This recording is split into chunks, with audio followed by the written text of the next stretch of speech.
right, coming up on this episode of Bro, Do You Even Talk Pinball, we've got Alice in Wonderland, all right? We got some Jaws accessories. What an exciting topic. We've got a new fan favorite section. WTF is AP Thinking. I think that's what we call it. And then also a new segment inspired by real life events. Is Pulp Fiction a baby game? All that and more coming right up. Double super jackpot!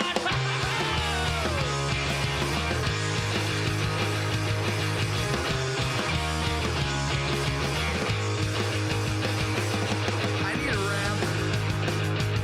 I need a loop. I want targets I can hit. I need the scoop. I need a double super jackpot in my life. That's right.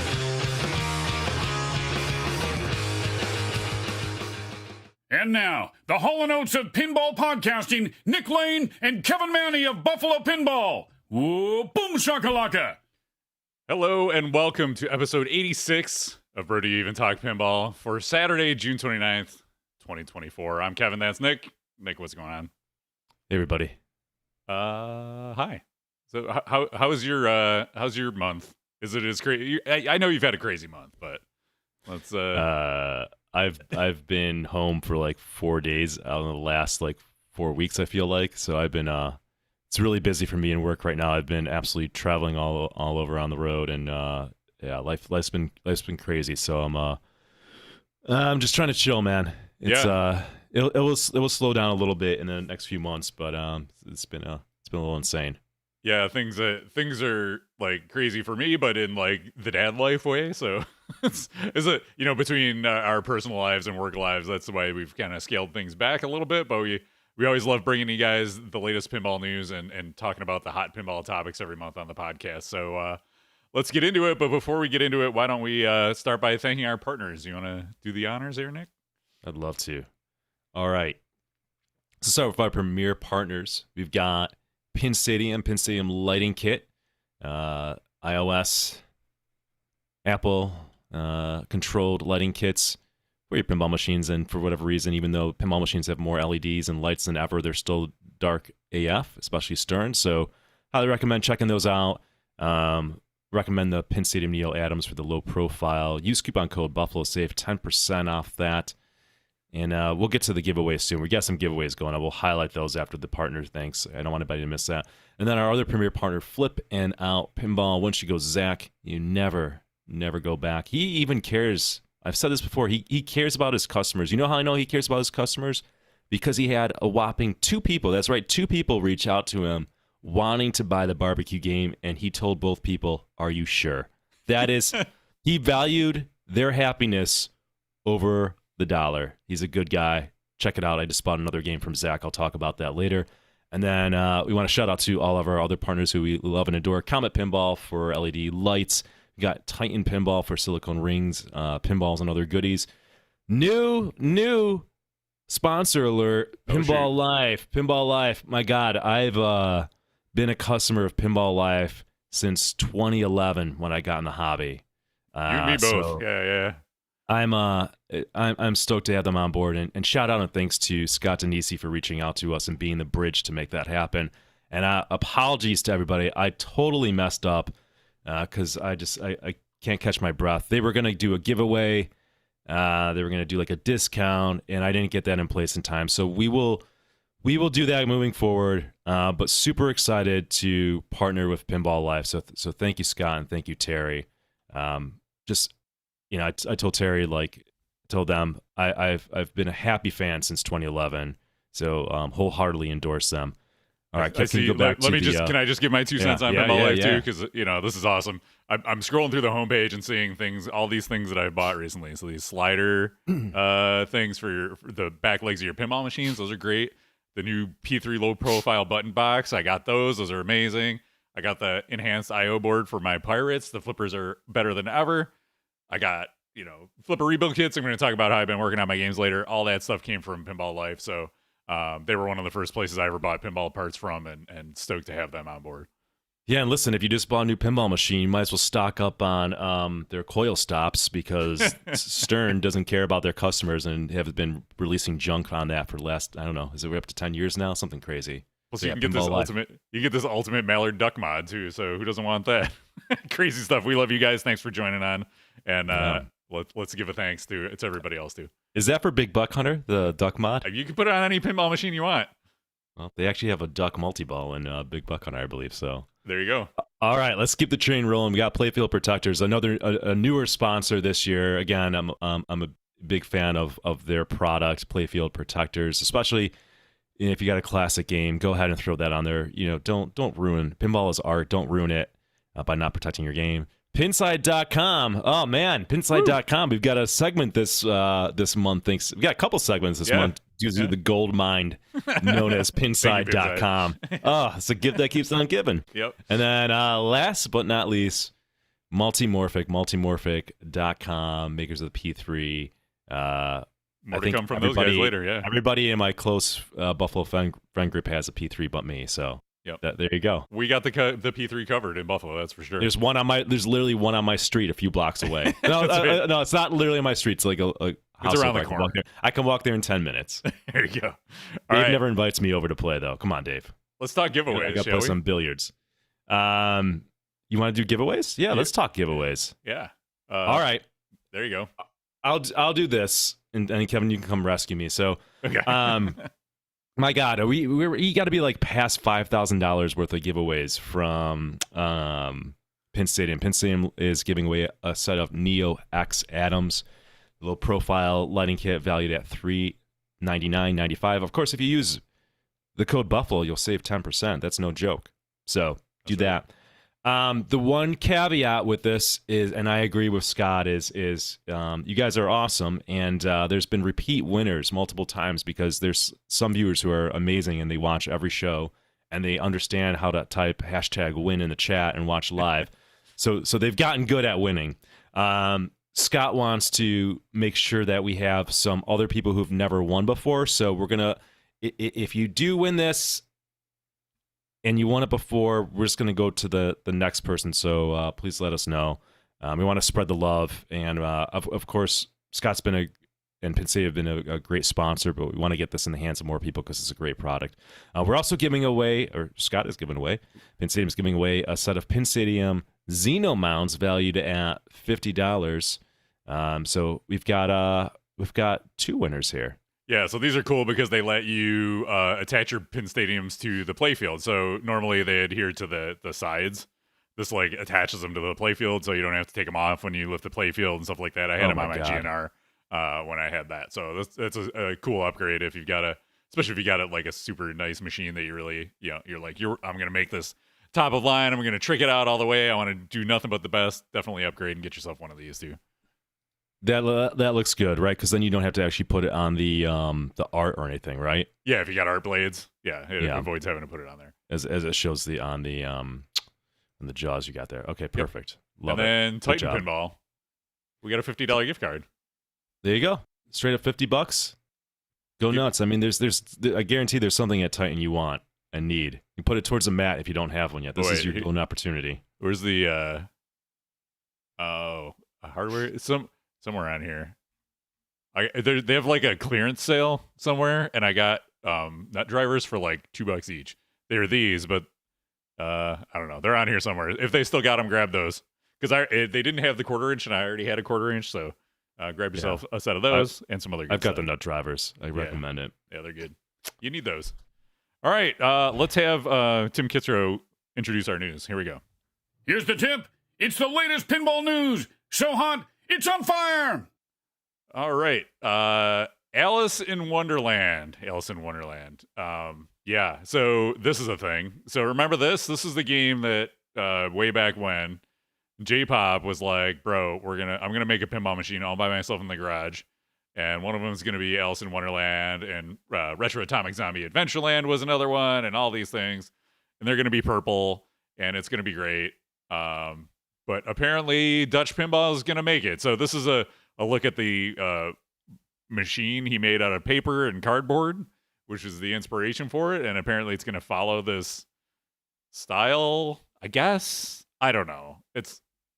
I got to be honest. Like we were digging. There's not much pinball news this month. Okay, and I don't really care about this game, and I'm not going to buy this game. And the connection with J-pop is shady. And Dutch Pinball took 10 years to ship all the Lebowskis that they promised to people. So my expectations are really low. Let's just say that. It's got Zombie Yeti art, I guess, but they're also bringing in other artists to work on this. I don't know. I haven't really followed this closely. All I know is it's going to be a thing maybe, and they're promising it in the quarter 3 of this year through Dutch Pinball Exclusives, their new like second company, because they couldn't keep their first company going, so they're going to start a second company. So they're going to run 2 companies simultaneously. I don't know. What do you care about this, Nick? Nah, just Kevin Manny based AF this morning. The channeling little Nick Lane. I love it. It's good stuff. I can't care. Yeah, I don't like. Why is J-pop even a thing right now? Right? Like, look, he had his time. He messed up. Just go and do something else. Why does anybody attach their star to it? This looks busy AF as well. Sorry for saying AF. I'm trying not to swear in the first 10 minutes, but like, yeah, I mean, everything about like, look at the back. Everything is just busy. Not whatever. So I don't know. I mean, maybe J-pop's due for a win at this point. There's been so many losses, but don't care about the theme. Don't care about J-pop. Don't care about Dutch Pinball. Sorry, guys. I mean, you burned me. Wish you luck. Hopefully it works out. I do want to see more pinball companies, right? So just not excited. Don't care. I'm not holding my breath on this. Hope it's good, but yeah. What's weird too is like they're announcing that it's coming out in the quarter 3. They're not showing anything of the actual game. They showed the bottom of the playfield, and then this, here's these old, mock-ups of J-pop. I don't know. Who knows if it's even going to look anything like this? I don't know. Like, it's a weird strategy. Are they trying to like get on people's radars because they want people to hold their money from buying anything else? I don't get the reveal strategy here. Usually you want to announce a game and then get it into people's hands as quickly as possible while the hype cycle is high, right? Otherwise, it's going to follow like the Pirates of the Caribbean track where hype was really high. They had some like production, issues and concerns along the way. They had to, hold it back while they adjusted those things. People lost interest. They sold very few of them, even though it's an amazing game, one of our favorites. I just feel like why would you do this to yourself? Why would you do it to yourself? Indeed. No one ever learns. So you get it out there. So, I mean, thank you. So we can shit on it, right?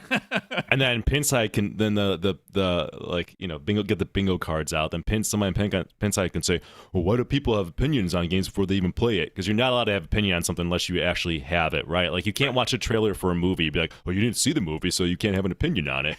Right, like you have to buy and experience every product in life before you have any kind of opinion. Now, I'm not saying it's an informed opinion, right? There's evidence we're taking it in and we're talking about what we're being presented with. Also, when they release information like this, going on a Jason rant, when they release information on this, they want you to have an opinion on it. Right, that's the whole point. They want your attention. Yeah. So, guys, come on. Just do what Barrels of Fun did. Barrels of Fun did excellent execution. They, a lot of people didn't see this coming. They had the product ready to go. They showed video, they showed it, and then they started shipping it. That's it. Right. Well, and also the underside of a playfield. Seriously, are you nuts? Who cares? Yeah. Who cares about a jumbled mess of shit underneath a playfield? Right. That thing's just an anxiety attack for me waiting to happen. I know they love these huge PCBs underneath the playfield, which never seemed like a great idea to me because you have all this mechanical stuff happening here right next to all your digital computer board stuff. Like, I'm not an electrical engineer or mechanical engineer, but it seems like a questionable design choice to me. Like, you really want all that motion and friction happening next to your delicate electronic components? It's crazy if you ask me. Yeah, and if you're going to do this, just like other companies have done this. I think it was for GNR. JJP did a teaser image, but it was like the day before they showed off the game. They weren't like, oh, here's this picture of the underside of the playfield. We'll show you the rest in 6 months. It's crazy. Anyways, thanks for giving us something to talk about. Dutch Pinball exclusive, whatever. Yeah, I guess thank you. Like, I don't even care. It is a pinball, yes, as Borg Dog says. It's a pinball machine. We can confirm it's a pinball machine. Look at that. And Wait, it's let me got ask you shiny something. chrome armor. They say down the rabbit hole Q3 20. Is that when they're just going to reveal it, or is it going to be ready for purchase? They're saying. Who knows? Who knows? Yeah. Who knows? I'm guessing that's when they're going to show it. There's no way it's going to be ready, right? Oh, Jesus. Stop hyping up the bullshit already. Like, just come on. I know. Just come on. Stop the bullshit. So sick of who's not sick of it at this point in the hobby? And like, listen, if you're new to the hobby, you've been around for a couple of years, maybe this stuff is fresh for you. But like, Kevin and I are battle weary. We just had a front row seat to this nonsense for well over a decade, and it's just so old. And it's just, who cares? Like, let's show the game when it's ready. Let's go. And then we can talk about something for real. For real. All right. Before I move on, I do want to give a quick shout out to the, we use a lot of pinball news sites. And I try to attribute all the time when I'm pulling news, but we don't always get to them. So just shout out to Nap Arcade, Pinball News, Nudge we're going to go to. Those are like the big ones. So thank you all for doing what you do and helping us kind of round things up every month and share it all with everybody. This next one comes from Nap Arcade. It's our Multimorphic Update. Actually, it came from Jerry, but I'm showing it to you on the Nap Arcade website because they do a nice job of summarizing it, and there's some nice graphics which works here. So Jerry from Multimorphic sent out an update. He does these pretty much monthly, which is awesome. I think I like that direct communication with the owner of the company. So kind of the takeaways are that batch 1 of Princess Bride are going to start shipping in August, which is right in line with what they promised from this is like their original announcement. And in their teaser video, they said production begins summer 2024. So boom, they're nailing it. August is very much summer. As far as I know, at least in where we live in the world, not for everybody around the world, I understand, but he's talking about United States, okay, because that's where they're based. And they've been taking pinball machines on tour, so the Princess Bride has kind of gone all over the place. So it's been at Golden State Pinball Festival, SPAQ in Quebec, Pin Brew, Pintastic, Allentown, Texas Pinball Festival, Midwest Gaming Classic. So they've been doing a good job of getting this game out there so people can get their hands on it and check it out. And so I'm looking forward to getting mine. As soon as I do, I will be obviously streaming that. We're going to do a little Princess Bride party here in Buffalo. All the P3 owners want to try it, so I'm going to have folks over to check it out. And then what else? Bloodbag Billiards. I had the honor of doing the reveal stream of Bloodbag Billiards with Ian Harrower of Ian Harrower Games. You may know him as Yamagoat on the internets. But this is a cool game from him, his third-party game on a third-party module, the Drain module from Nick Baldridge. And it's if you've played the EM Classic Target Pool, it's very much in line with the feel of that. So you're playing billiards, but it's got a vampire theme, so it integrates nicely with the Drain playfield. And you're sinking pool balls with vampires, and it's a good time. So I wanted Nick to come and play this because I know he likes the Drain playfield a lot. But of course, he's gallivanting around in one of his many places that he likes to visit for work. So we'll get you over here. We'll get you playing this because it's fun. I think you're going to dig it. No, I really want to play it. So I'm trying to get an invite over to Dave Sousa. Oh, yeah, he's got it too. I like the Drain playfield. It was fun. I kept on hitting the start button when I played that, I don't know, almost a year ago at this time at your house. Yeah. So I think you're going to dig it. We'll definitely get you over to play it. I think that's all the multimorphic. I've got some other like personal multimorphic updates. We'll talk about those later. So from Stern Pinball, holy cow, what an announcement. We got accessories. So Stern showed off the latest line of accessories for Jaws Pinball. They have a topper for $1,000, art blades for $100, a shooter knob for $149.99, armor for $249.99, and a speaker leg kit for $200. So I can show you some of these a little bit here. There's the topper. And Keith Elwin showing off the topper. Oh my God. Actually, it's probably easier if I just show you the pictures. So there's the topper. I saw some critiques of the topper because they took like still image grabs from the video and put them online. But the topper's got a lenticular view. So if you view it from different angles, it looks different. So it doesn't photograph great, but I kind of like that. It kind of reminded me of the whitewater topper a little bit. It's kind of a nod to that, which I like. With the lighting and water effects and things like that. So I'm looking forward to seeing that. I think that'll look better in person. And I'm a big fan of the fact that it does not say Jaws again on it, right above where it says Jaws on the back glass. So it gets a +1 for that. Goran, yeah, I didn't give Goran enough time to do a topper talk. So we're doing a little Nick and Kevin topper talk here. We're covering it right here in the main section of the show. They got speaker light kits, which Pinball Life has speaker light kits and speaker upgrades.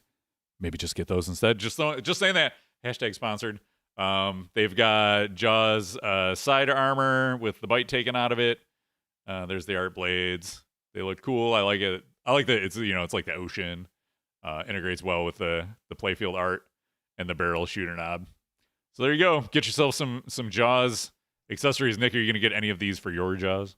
I already did. I haven't installed it yet, but I have art blades waiting to be installed. So one of these days, one of these months, I'll pop those bad boys in there. I'm not a huge accessory guys, but I do like art blades.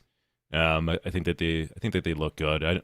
Usually I stop there, but I'm glad that Stern offers like official accessories that integrate well with kind of the art and the style of the game, because I mean, look, they're the ones who made everything in the game, so you get the same artists to do it, right? Like it makes sense. I'm really glad that they offer accessories. They're smart for doing so. They took a long time to do it because clearly there was a demand for mods and accessories, and all those mod makers had a nice runway to make a lot of money. But yeah, Stern's doing a good job. I think the only critique is that they're really slow on releasing. I mean, Jaws came out like 6 months ago now, and we're finally getting accessories. Hopefully they get their timing better in terms of releasing that, but it looks good. Great stuff. I saw people making fun of the topper, and I think the topper's fine, right? Like, I'm not a topper guy. I think everything right now, what we're seeing in these games, is just a function of price. More than anything, I think price is really kind of punctuating the emotional and the negativity. I mean, it happened with Wick. I mean, people have been losing their minds with John Wick, and it's not like the critiques are valid or invalid, but I think that what's driving this a lot is that prices are really high on everything, and people are feeling hurt. So, topper prices have been crazy for a while. I'm not a topper guy, but again, that's like a few $100 topper to me. Yeah. Right? Like, yeah, totally. What they charge is that's when people can kind of go nuts on it and really pick it apart, and I don't blame them for that when you put the price into the equation. Yeah, I do love that they have art from the same artist as the playfield. That's important to me, especially with something like a art blade. Like, you want a cohesive look and feel to the whole game, not just like some random, different artist or somebody pulling clip art from somewhere and slapping them on the inside of your game. So I'm a big fan of that. So kudos to Stern. And besides, to your point of timing, like half of the Pinside owners probably sold their Jaws already. It's like they have very short. Some people in this hobby have very short attention span, so they may have sold it already. So Stern's probably missing out on some sales. Although the secondary owners could still buy it, I guess. But yeah, this is anecdotal somewhat, but I was surprised. There's been discussion when John Wick came out, and people are like, "Oh, I like Jaws way better," or like, "I like Wick way better than Jaws. Jaws is no good." I've seen a lot of people like not like Jaws, even though I was just, you're talking, Ken, I'm looking at like owners, so the game seems to be selling well. I love Jaws. We're going to review it at some point. I keep threatening to do that when we have more time. But I think I think I'm getting really bad or worse at predicting what people like or don't like these days. I don't know. Have you seen any like hate towards Jaws or just some negative opinions on it? It seems like people are just kind of like meh about it in general. I don't know. Yeah. people aren't getting themselves hyped up for pinball machines. They were a couple years ago, back when everything that came out was an amazing game, and that the hype cycle was huge, and they were trying to pump up the prices. I think that probably factored into things too. But yeah, so I don't know if like overall enthusiasm has cooled off, or if just general perceptions have changed. Owen did a great job with Godzilla, and I think people have a certain expectation of him now, to have this like super packed playfield, and I don't think it always does. Even though like Jaws isn't super packed, but it's got a lot of physical, like neat little tricks that it does. And Jaws, especially if you play the pro, it's pretty straightforward, like bunch of shots, but they're cool, right? It's fun to play. So I could see on like first impression being like, oh, this isn't as cool as Godzilla, and I don't have any money to spend anyway, so I'm gonna kind of be like, whatever. That's the only thing I can think. I look forward to talking about it. I don't want to spoil that all here, because then we're just repeating the review. But I was surprised by that. I think I'm out of step with maybe the market. Usually I can, even if I don't like a game, I can understand why a game does well or that people like it. I was just really surprised by that people weren't doing backflips over Jaws. I think it's way better than Godzilla. I mean, I think Jaws is my favorite L1 game for sure. I think he crushed it. Sometimes I just don't know what people want anymore in this market in this market in pinball. They want baby games. That game would have crushed. We're going to talk about baby games later. But it's a long playing game too, so I don't know. I have no idea. Yeah. I'm really confused. All right. Well, more to come in our Jaws review, but that's what we got so far. We got accessories for now. All right, Nick, you're going to like this one. Okay, good. Let's check in on Pinball Adventures. Remember these guys? Holy shit, this is a thing still? Yeah. Remember these? Oh my God. Yeah. All right. So I saw it may have been in the Punny Factory thread. And I believe it was Dr. Blueberry Johnson who posted the update. He likes to keep tabs on these guys. Saying that, like, you remember, like, I don't know, it was a couple years ago, they had all those weird accessories on their webpage. Where it's like the thing to hold the flipper button in place and the thing to hold your pinball machine playfield up. Well, there's none of that exists anymore. all of that is gone. And the only thing in their shop is a Punny Factory standard and a Punny Factory wood engraved. So I don't know why those are gone. So I was like, okay, that's weird. So let's see what else. Nobody wanted them? Well, yeah. So let's see what else is going on this website. So Punny Factory you knew about. Elements they had at, I think it was TPF, and everybody said it was terrible. And now there's like this Forsaken Ninja game, which I feel like there was a ninja game, but it was not called Forsaken Ninja. Okay, so there's that. There's like AI art that they got. Okay, great. So there's no picture of a pinball machine or anything. It's just correct nonsense. Sushi, what used to be Sushi Mania with a like super racist art, is now Sushi Madness. Let's just read the description of this one. The sushi has been exposed by contaminated soy sauce and it's gone radioactive. You must become a master chef to defeat the attacking sushi and finish serving all your customers. Try a skill shot into a bowl of hot noodles. Will that Asian money cat give you good or bad luck? The Rock Chop Pinball Game of Ramen. You just said a bunch of words. I heard words and I recognize the words, but I don't know how they come together to form a coherent sentence that one would understand. Agreed. I have no idea what any of those words mean when you put them next to each other like that. Again, this looks like it's AI, but I believe it's a person who sat down and wrote this. Oh, I don't know what happened there. I think I just broke the webpage. Don't click on the pictures because you'll break the webpage. There's Volts Electric. This one just says, one of the greatest pinball machines ever made. Well, this pinball machine has never been made because it doesn't exist, so how can that be true? And I don't even... What is this? It's like a proton pack from Ghostbusters? I'm very confused. This guy's delusional, I swear. I love him, though. I was happy to see that First Class was still in here. Yep. This is what I want to see come to fruition. Everybody who wants your original themes, here you go. This is your company. Original themes all day. First Class Pinball. First Class. The passengers that get to board the plane first sit at the front of the plane and seem to have settled in with a glass of champagne before anyone else has even lined up. we all know first class tickets are more expensive than the other seats, but let's get into the nitty gritty. Are you worthy enough to fly first class? Are you? Holy shit. Holy shit. By the way, I just want to point out that the top picture is a private jet. That's different than first class, you moron. You effing moron. Seriously. That's a good point. You elitist douchebag. Yeah. This is like classism, the pinball machine. Are you worthy of flying first class? I don't know. Do you make enough money? What's your social economic status? Let's see. God damn. Are you elitist and do you value things? Do you want to pay more for high quality stuff? Then this is not the pinball for you because it's a piece of trash that doesn't exist. So there's a juxtaposition which is kind of amazing, right? Like, okay, first class quality, you're willing to pay a premium price for premium service. Fine. Pinball Adventures is not first of all, they're barely a pinball company. They're not a premium pinball company. This is like the Greyhound fucking bus of pinball companies. Like if the Greyhound bus like had one bus and it broke down like every 5 miles. And they made 1 or 2 buses. That's all that was in their fleet. Yeah, sorry, Greyhound bus. You deserve better than like I would not. That's really insulting what I said to liken you to Pinball Adventures. I just don't know enough shitty bus companies, so you're gonna have to take this hit. That's what they get for being top of mind, having that brand awareness. I was just poking around and I was like, oh, it's on the contact page.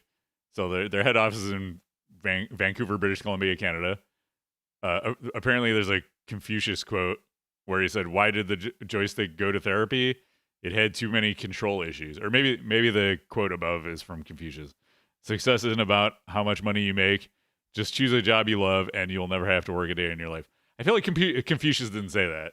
No, he did not. You're a philosophy guy. Like I don't know. Yeah, I don't know Confucius like that, but he didn't say that. So I'm confident. I'm confident he didn't say that. Okay, so there you common go. sense. Yeah. Let's look at their Instagram. I'm just like curious. Kevin's falling down the trap. Like this is. They're taking pre-orders for Pony Factory, a game that's been out for a year and a half now. When did that post? How recent are their posts? Because that's the interesting thing, right? Yeah. Like I want to see. This is pretty recent because it's got this new stuff from Elements. Oh, we didn't look at Elements. Sorry, I meant to look at Elements. I'm very into this. Spoilers. Sorry guys, this is our self-indulgent Nick and Kevin. Really, just all right, forget it. The Elements looks like trash, so just go with me on that one. I'm giving you spoilers on the next segment, though. American Pinball. What are they thinking? American Pinball. What's the segment called? What I can't even know my own segment. What the fuck is AP? WTF is AP thinking? I think that's the official name. Yeah. We gotta. You know what? I failed again. This is a time issue, but I will start clipping these, and we'll have a nice playlist on Buffalo Pinball YouTube at some point, so you can just sit back and just watch them all. we need to get Tim Kitzrow to record an intro. we got to hurry up though because I don't know how long this company is going to exist for. So this could be a really short run of segments. Yeah, there's not a long tail on this segment. All right, so American Pinball, what's going on at AP? Let's check in with our fine folks over at American Pinball. So this is from our friend Digital Jedi. He's in a virtual. He kind of was way into virtual pinball. And then he got into real pinball, and now he's like in our league and all that stuff. So he recognized that this ad that went up, I don't know, a little over a month ago for Memorial Day, it was weird because like there's this picture of Legends of Valhalla, and I was like, that doesn't even look like Legends of Valhalla. And he goes, well, it's like a virtual pin like tribute game. So the screenshot. So this is an official American Pinball graphic. And they have like Galactic Tank Force and Oktoberfest and Houdini and Hot Wheels, and we'll get to Hot Wheels in a sec too, because there's curious things happening there. But Legends of Valhalla, I'm like, what is that game? He's like, oh yeah, this is a tribute game. So it's like in the VPin world, they'll make a game that, like, if a pinball machine comes out, somebody will make a game that's kind of like themed after it, but not an exact recreation of it. So this has kind of the look and feel of American Pinball's Legends of Valhalla, but it's not the game. Like, the game is not laid out at all like this, and especially with the inserts and things like that, none of this is like that. But so in that little thumbnail, like, why are you use the art from your actual pinball machine? Why are you getting the weird VPin version of that's like the that we want Legends of Valhalla and we have Legends of Valhalla at home. That's what's going on here. So first off, why would you do that? So, and then what they did was, so in VPN, in the like preview where you're scrolling through the games, you have a little preview that pops up, and this is like the little teaser preview from that. So like going on the internet, Googling Legends of Valhalla, finding a graphic and slapping it in there when they already have all the art. Like, you made this game. Why are you doing this? So that's weird. And then somebody else noticed that in the Hot Wheels, there's a watermark. You can see an S.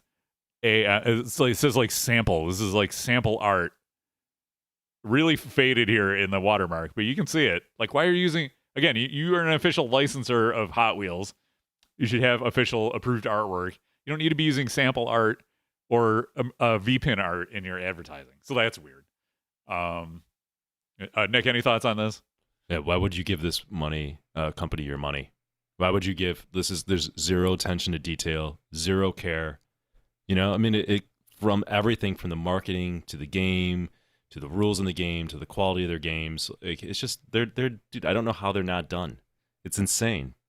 I don't know why you would give your money to this company, but it's just it doesn't end. It's just always like WTF, everything. Just constant. It's just constant. It's crazy. It's like I don't even know. No attention to detail. No quality control. So then you fast forward a month to 4th of July. Look at it's all God. back. Sample art. Even after this was pointed out on Pinside, like there's a whole thread about this on Pinside. Same little wheel art, same sample art, just reconfigured 4th of July sale. The other thing is, like, they're having sales all the time now. So why would you ever buy a machine at full price when they're having sales? You just wait until they have the sale, right? Like, if this is going to be a regular part of your strategy, Nick, you're more of a sales guy than I am. Like, do you understand the thinking behind this? There's no thinking behind this. What is there to understand? Like, all I know is that these games aren't selling. I'm just mystified that they're rerunning like games like Houdini. Who's buying Houdini? Right? Like, that's crazy. Like, this rerunning they're so proud that they can rerun their back catalog. Who the hell wants these games? Who are they finding to buy them?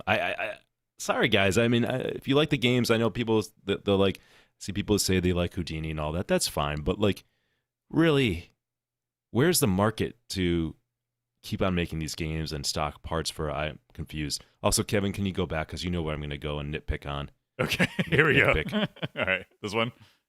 I will. Oh yeah, here it goes. I will scream it from the rooftop. I will organize a campaign out of my own money. We've got to stop this. It's not called. Let me read this to you if you're listening to it on podcast. It says 4th of July sale, $500 off on all pinballs. $500 off on all pinballs. Kevin, how much is a pinball? Oh, it's about $1.50. Yeah, you can get for $1.50. You can get a pinball from Titan. Highly recommend it. I don't know how you take $500 off a $1.50 pinball, but somehow American Pinball figured it out. They're not pinballs. I have in my basement pinball machines. Okay, I have pinball machines. I don't have pinballs. I do have pinballs in my basement. They're in a box that I pull out and I replace the worn out pinballs in my pinball machines. Okay, how are you doing a company? How is this company and they can't even get it correct? Again, attention to detail. These things. We talked about you're in communications. I'm in business development, sales, marketing. Like, all of that stuff matters. Right? It's a quality, it's attention to detail when you're trying to compete in the marketplace and sell to customers. Like, you think these are like, we call it nitpicking, but like, it's true though. It matters. It adds up. They don't know what they're doing. Why would you spend your hard-earned money on a game from American Pinball when you can get something quality from Stern or Jersey Jack that are crushing it? Why would you do that? I mean, maybe if you have all the space in the world and all the money in the world and you do it for the memes or the lulz and you got to scratch that itch and buy everything new, fine. But other than that, for the rest of us that have limited space, limited dollars, why would you give money to a company that doesn't even know what a pinball machine is called? You make a great point. Where's the confidence? All right, speaking of questionable decisions, do we want to talk about Dave Fix on the Pinball News, Pinball Magazine podcast? I guess we should. I mean, we talk about what goes on in a company, and unfortunately, again, I've said this before. It's we know Dave. He's a Buffalo guy. Dave probably hates me at this point, but he's now heading up a company, so we talk about what's going on with a company, and unfortunately, we try to understand what's going on in American Pinball, and Dave he reached out to Pinball Magazine, so they didn't invite him on. He reached out and said he wants to come on and talk to them, which this is the kindest thing I can say right now. I doubt Dave's listening, but you're not doing yourselves any favor, man. Just head down and build. But that's not what Dave did, so let's go forward, and we try to understand. As part of the continuation of the segment is WTF is American Pinball thinking. So now we're going to get into this. This was a very long segment, by the way. Oh, it was, yeah. He dug himself deeper and deeper the longer he went. Yeah, again, you're not doing your... I don't know how you think this went, Dave, but it's not good. And credit to Pinball Magazine. I don't really listen to pinball podcasts, but I know they're respected and have been in the space for a long time. They asked some hard questions, and they didn't give Dave a pass, and they kept on coming back to some things that I think that are on people's minds. So a couple takeaways. It's been a few weeks since I listened to this. Dave said some interesting things here that doesn't make sense. So when Dave was on Pinball Profile several months ago, God bless Jeff. Jeff gave him a nice softball interview to hit the thing out of the park, and I still don't think he did, that Dave did. But anyways, Dave was saying that they're doing original themes because, and we talked about this on our podcast at the time, people want original themes. Look at the top 10 games on Internet Pinball Database or whatever it's called, and the original themes. And we broke that apart. Wow, that's just crazy. Now on this podcast, a few months later, he's saying that they're doing these original themes because they're mandated by their parent company. All right, so this is a totally different story. And what doesn't add up is that, in trying to understand what's going on over there, Dave was saying that Hot Wheels didn't sell well because of COVID. Like, it came out during COVID, and because of COVID, it didn't sell well. Well, that makes no sense at all. Okay, like, anybody who's paid attention and was in pinball at that time knows that pinball machines were flying off the shelves. Like, Stern couldn't make games fast enough. Jersey Jack had Guns N' Roses, just a massive hit for them because everybody was stuck inside. You might remember, it's only 4 years ago. You're stuck inside. You couldn't do anything but just spend money at home. So, Stern went and built a whole bigger factory. It's like they thought this party would never end. So, but somehow Hot Wheels didn't sell well because of COVID. Makes no sense. Okay, it's makes such no a cop sense. out. It's such bullshit, and I don't know if Dave believes that or if he's just making things up. But that's insane, guys. Like, if your game didn't sell well because of COVID. It didn't sell well because people didn't want it. And I thought that game actually, compared to other games, did quite well. So anyways, that is the excuse because it didn't sell well. Something along the lines of the owners didn't want them to do another original theme. So this was totally contradictory to what was said a few months ago, which is, again, why I would have just head down and build. But it does sound like we are now going to get some themed games and licensed games. It sounds like the next game is Cuphead. Dave did not say this, but this is a speculation. And things that Dave on that podcast would lead one to believe it is Cuphead. Again, is Cuphead a great theme? So many people don't know what it is. I don't think it is. At least it's a theme. At least it's something. At least there's some emotional attachment to it. Yeah, I don't think there's a lot of pinball buyers who are like, oh yeah, I love Cuphead. You know what I mean? Like, I know what it is. I'm a video game player too. My son likes it. He's 17 years old. So I don't think a lot of 17-year-olds are buying brand new pinball machines. Dave, so I'm trying to read the comments. The chat is good. So Dave, at one point, this is Digital Jedi points this out. Again, credit to the guys at Pinball Magazine. They really kind of did their best to hold Dave's feet to the fire here and push back, which makes for a better interview because it's everything that people are thinking and wondering. So this is what people want. And they're like, but Dave, what is Barrio? Like, they were giving him a hard time because nobody knows who Barrio is. And they were suggesting that, if you're going to do a barbecue game, at least I mean, if you're going to do that, at least go out and get like a Food Network star, maybe something that's known for barbecue. I don't think anybody thinks that's a great idea, but I think most people would say if you insist on doing that, that's a better idea. And Dave's response is, "Who is Aunt Jemima?" I just like, I don't know if you thought that was game, set, and match at that point. He's like, but oh, again, I was ready for this. It was like he was doing his debate prep and he had that one in the chamber. You know what I mean? I got Aunt Jemima locked and loaded for when they ask me who Barrio is. go listen to yourselves. Go listen to that. It's something else if you're wondering what's going on over there. What was interesting and what the Pinball Magazine guys kept on coming back to. So sounds like the parent company is Aimtron. They're based in India, and they're going to be offering a IPO. So they might go public.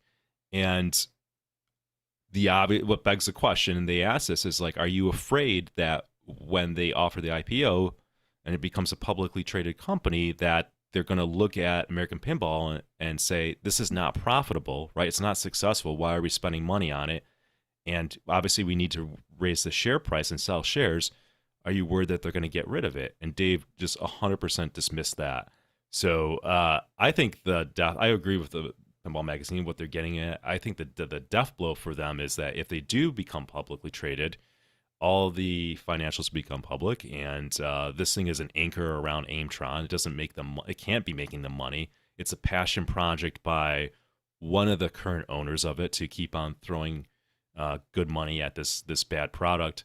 So that's gonna be game over. So my prediction, I think my prediction is up in March or April 2025. I'll have to go back, but I gave him 2 years, so we'll see. We'll see what happens. What the thing about the IPO question too was, it was like one of the first things they asked him, and then he went off on this ridiculous tangent, like talking about all sorts of other stuff, and then they came back to it, and he went off on another tangent.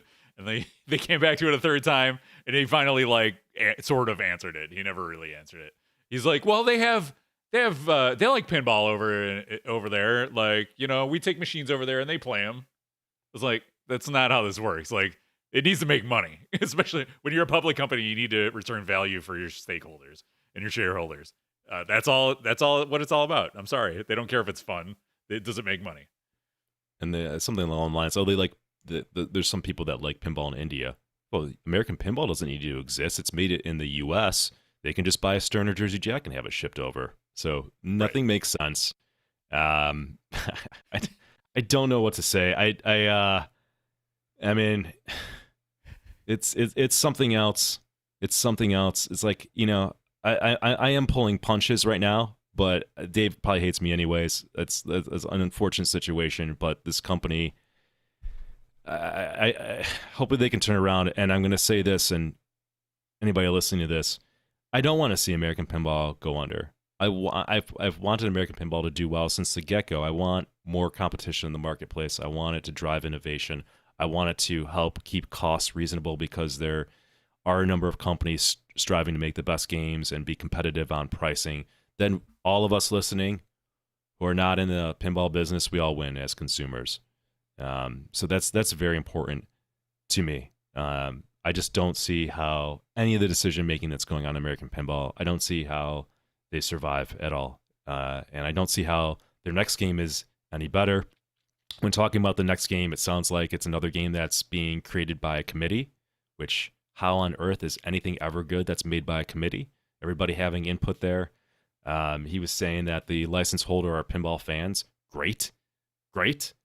But and they're making input design decisions. Like, okay, but as the Pinball Magazine guys point out, this is not me even saying this. It's like, well, being a fan of pinball and making a pinball game is two completely different things. And I don't think that people realize that. Like, me and Kevin could not make a pinball machine.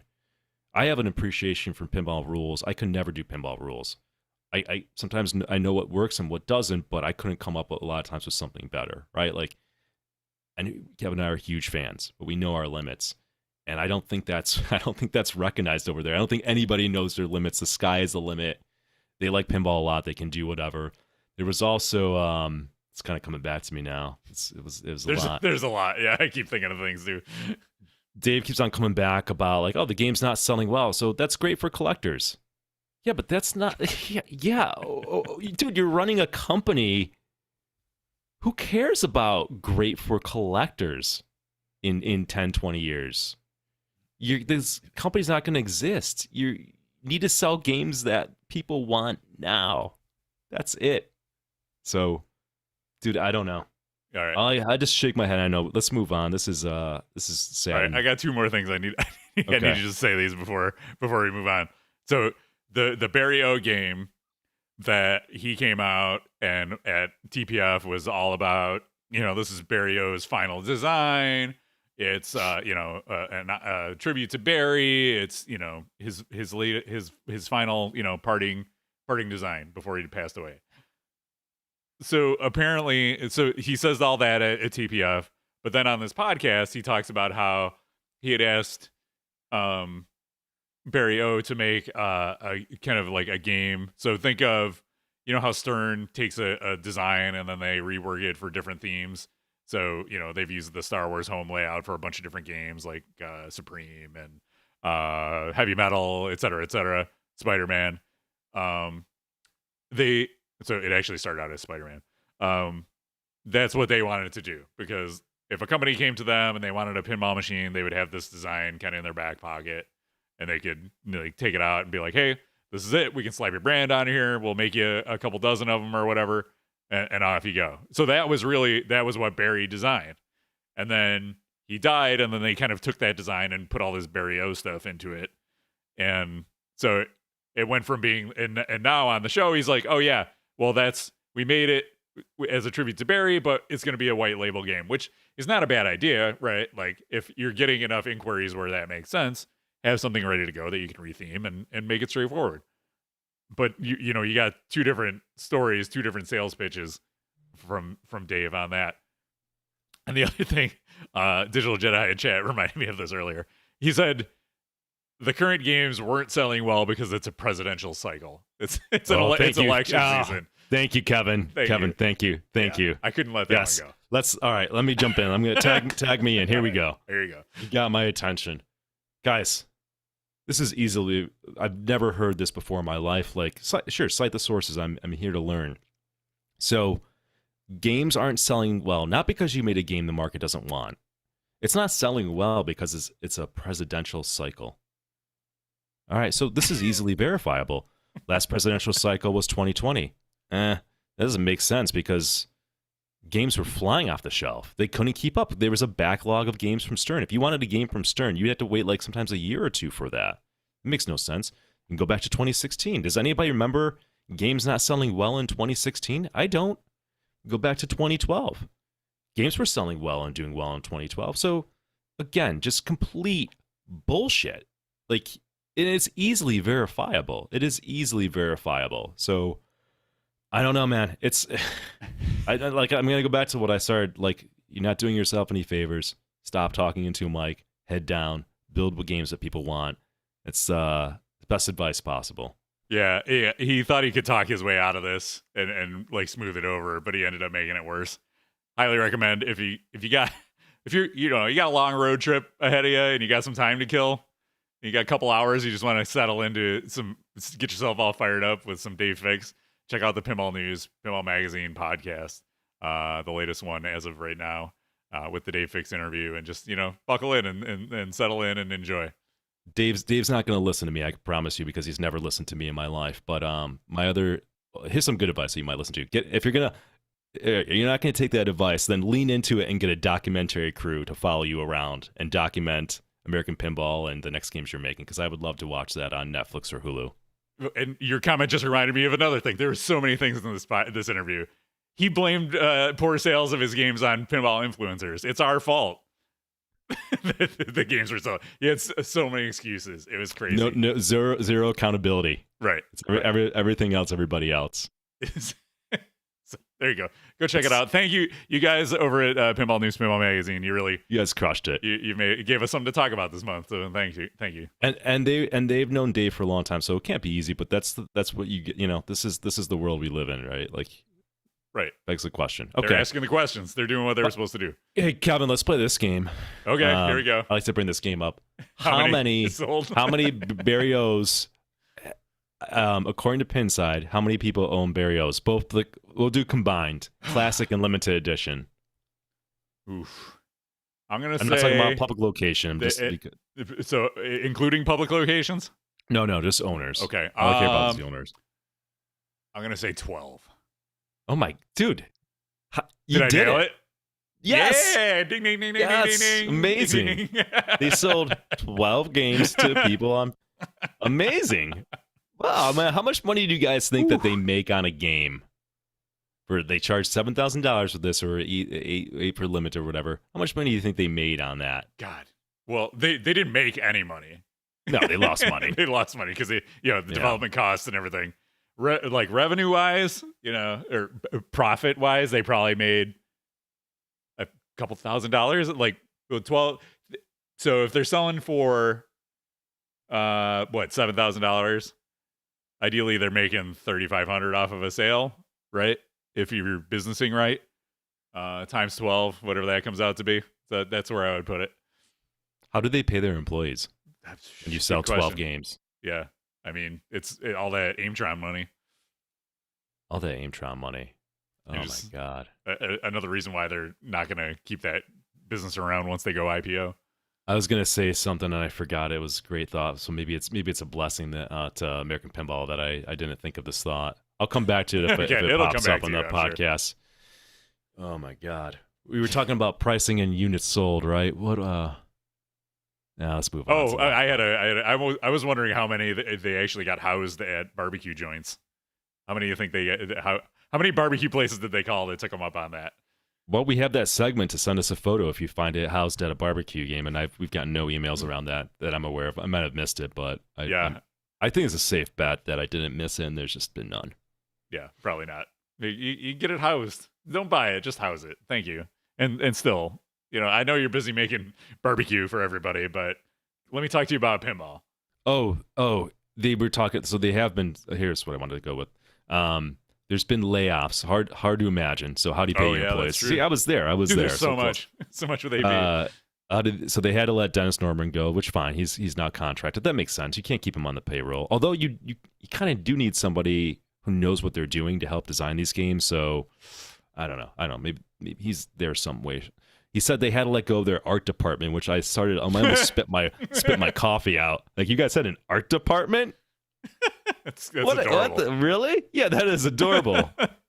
I never called Fiverr my art department, but apparently, have you guys seen the art and the animation on Barrio's Barbecue? Like that's an art department made that. Okay, yeah, that's all. I'm last thing. We got to look at some pictures of this when you say art department. Look at that. Art department. Look at that wood. That clip art of the wood. Look at that wood. I agree that was a good decision to let that art department go. Yeah. I mean, I don't disagree with that. Good job. Yeah. You made a good decision. Yep. All right. All right. Never fails. Selfishly go on more podcasts, so next month we have something to talk about. But for your sake and American Pinball's sake, don't. So I don't know. Either way. They also let go. So during the first round of spin doctoring that he was doing after the launch of Barrio's Barbecue, they were talking about how they didn't have any service people, and they were bringing on all these new service people. Lloyd was one, and I forget the name of the other one they had in house. That person's gone, so their in-house service guy is gone. They still have Lloyd. Thankfully, Lloyd knows what he's doing, but he's not in the building. He's running his arcade. So Maurice, there you go. So somebody said they're making fair chat. I'm going to try to do a better job of paying attention. So they are making money off the commercial purchases, perhaps. So location machines. Okay, so I can look at the data that we have, which again, self-reported. It's not the complete picture. So Kevin, what do you think is the combined total for Barrio's Barbecue on location? Remember, chat, this was their big play. They were going to get it housed on location. Yeah, and they pushed these out, and they had them out at locations at launch. So, and there was some agreement. I've heard, people have posted on Pinside that they were offered it at a discount to be part of the launch, which makes sense, right? Like, help us promote our game, get a game for, it's a promotional thing. So maybe they broke even on these. Maybe they're not even making a profit. Locations, I'm gonna say 20. Well, that's optimistic. There's 16. Oh, okay. I was a little high. So if you think 16's good and they're making money off that, then yes. Quick back of the envelope calculation math. I'm gonna say no. That's a no from me, dog. That's a no, dog. They're not doing it. And then, yeah, everybody says they'll be happy to drop a few quarters in it on location, but you're not gonna find this game on location. It's not unless you go to one of those original places. This is not going on location. We need a T-shirt and the merch. It's a fun game, but I'm not gonna buy it. Yeah, that's right. Well, it has to start with I want an original theme, not that original theme. Yeah, I'll play it on location for a few quarters. That's like the pyramid, inverted pyramid. Yeah. Mm-hmm. All right, let me just take a quick break here. We got a lot more people watching now, so if you haven't yet, hashtag win in chat to get in to win our Pin Stadium giveaways and our Titan Pinball giveaways. If you're a subscriber to the channel, you get 2 times the entry, so you get double the entry. So if you got a Amazon Prime, drop the Prime, then hashtag win, you get double entry. So there you go. We'll pull the winners at the end of the show. You got to be in the Twitch chat though. It doesn't work in the YouTube chat. Our robot doesn't coordinate with YouTube. So thanks y'all. And just again for Kevin to add on to the PSA, if you've already won a set of Pin Stadiums, it's only for people who have not won yet. So let us know we'll have to draw again if that's the case. Maybe we'll draw a couple times in case we need backups. But all right, thanks guys. All right, on with the show. On with the show. All right, let's talk. We haven't talked. I feel like we haven't talked about competitive pinball in a while, so I wanted to throw this in there. IFPA 19 took place a couple weeks ago, and congratulations to Jason Zoller, world champion, former player in the Buffalo Pinball Summer Open. Did he win the one we did at the Yacht Club? I think he did, didn't he? Maybe I can't remember. Yeah, it's been a while. It's been a hot minute, but he definitely played and did very well there too. Yeah, so there we go. There's some photos from that. This is I think the highlight of IFPA 19 was that Bad Girls was one of the prominently featured pinball machines. So people are finally starting to see what we've been seeing for all these years. Bad Girls is amazing. Stonks are going up on Bad Girls after the highlighting in IFPA 19. So good job, everybody out there. I know, and kudos to everybody who helped put this together. It's not easy to run events like this. So your top 4 were Jason Zoller, Arvid Flygreier, Johannes Ostermeyer, and Escher Lefkoff. So the kids are doing good. You'll love to see it. Congratulations to all that. But like you said on the Wormhole podcast, what else do they have to worry about, really? Right? They're just playing pinball. They don't have to worry about with all the stresses of adult life. Yeah, they don't wake up in a cold sweat thinking about what's going on in this world and bills they got to pay and where they got to be and where they are. It's easy. It's easy. I can crush it if I was 14 years old. Crush it. You win everything, left and right. Your reflexes are at top of your game they're ever going to be, and what do you got to worry about? So there you go. As I saw in that, their biggest concern is like, what time is ice cream? There you go. All right, let's do some Chicago gaming talk, and this is gonna lead into a segment that you're all gonna like, I think. So there's been some news with Chicago gaming. But I thought this was interesting because Butch Peel used to do the amazing manuals for JJP, and he left there, and everybody was bemoaning the fact that he left there because he did such a great job. And they're like, oh, it's amazing. Chicago Gaming picked him up because, he does a great job. He's pretty well liked. And now he says, quick message to let all my pinball friends know that I resigned my position at Chicago Gaming Company this past Friday. This was on June 18th.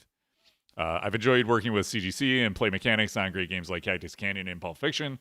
I wish them all the best in their future endeavors, but I felt the need to step back due to differing priorities within the company.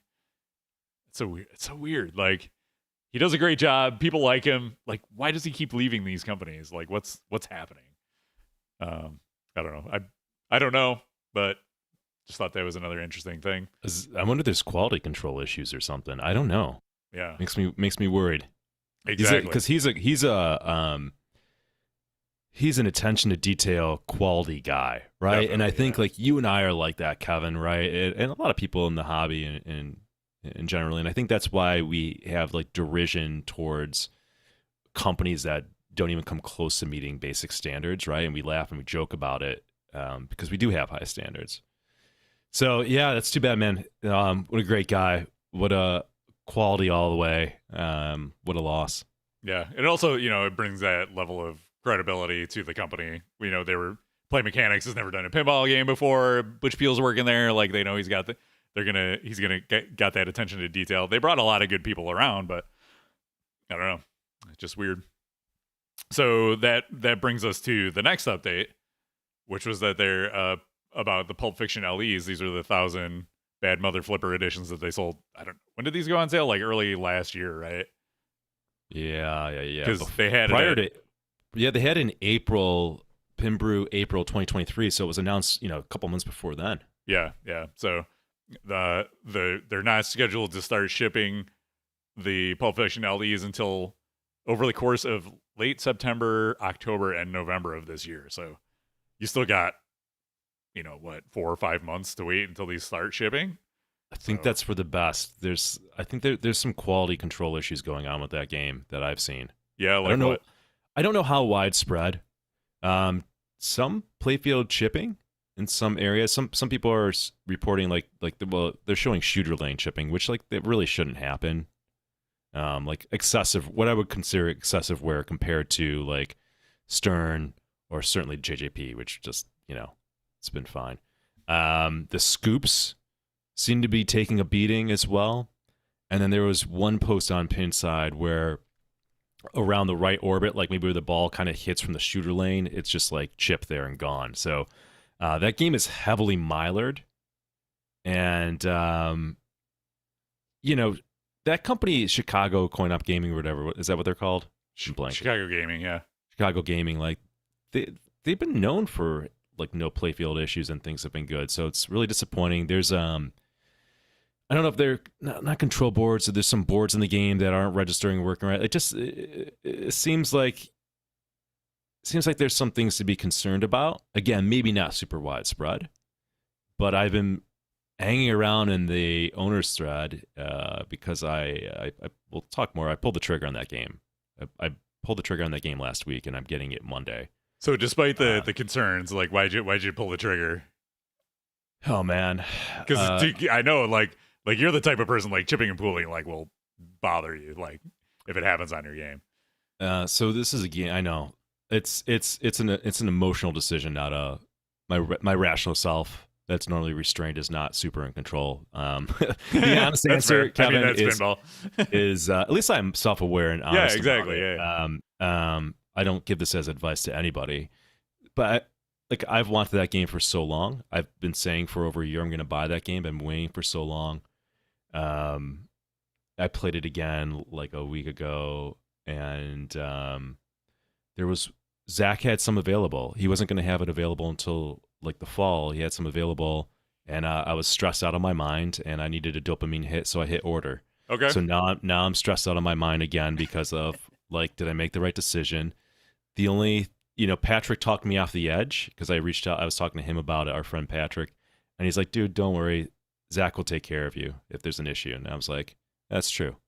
That's why I buy from Zach, So, the owner's thread says Mylar certain locations. There's some people that are actually really helpful, and they're like Chuck Wirt. He's a good guy, like Mylar the scoops and stuff. So yeah, I don't know, man. It sucks, right? Like, I don't mind waiting.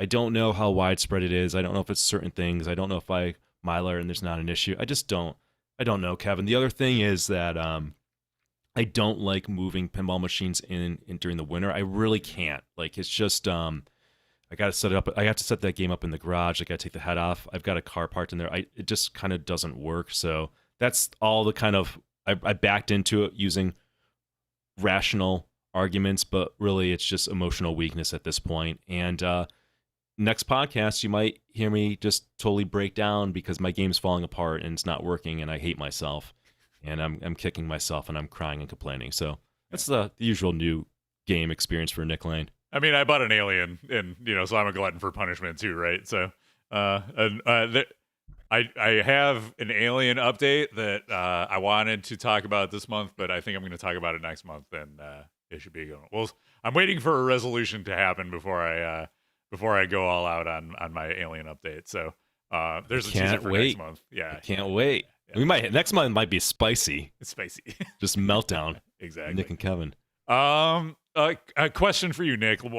Speaking of Pulp Fiction, why are you such a cheater? Why do you cheat when you play Pulp Fiction? I'll tell you what. It's a long story. Okay. So give me the backstory. Let me go to the bathroom. Okay. Do you want to do game room updates? I'll give my game room update. Give me a couple minutes. I'll be right back. Nick's going to the bathroom. All right. You give me solo for a minute. All right. So I've been doing a bunch in my game room. I don't know why, and this is something that I should be doing in the winter when it's terrible weather out, but I got the bug to go through and like rebuild the flippers in my games and shop them out and wax them up. So Tron and Pirates were the two that needed it the most. So I did full teardowns on those on the top side, cleaned everything, waxed everything, re-rubbered everything, did flipper rebuilds. Shout out to Titan and to Pinball Life. They're the two companies I got all my stuff from. Hashtag sponsored. And the lineup's looking good. I went through and I gave Godzilla a quick once over, replaced the rubbers, quick wax. Didn't take all the top side stuff off on that. Alien's pretty good because that's still pretty new. Same with Godfather. Oh, the P3 I gave a good once over too as well. So that's playing nice and fast. For some reason I really wanted my games playing good, looking good. I do still have my open spot over there. I think I talked about how I sold Roadshow. Roadshow's gone because I had somebody. Yeah, I did. I definitely talked about this. Sold that. So I have the luxury of an open spot and some cash. So if a good deal comes along on a game that I want, I can grab it. Or kind of holding out for the next JJP because I hear it might be one that I'm looking for. So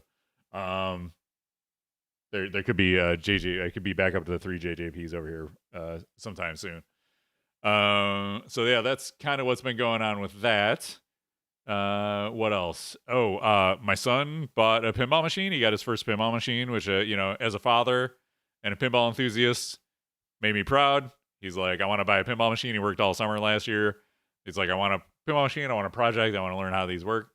So we found a taxi, and it was on Long Island. And quick shout out to Rob, Flash71 on Pinside of Hall and Oates Pinball Moving in the Northeast. If you need somebody to move your pinball machine, I talked about him last month.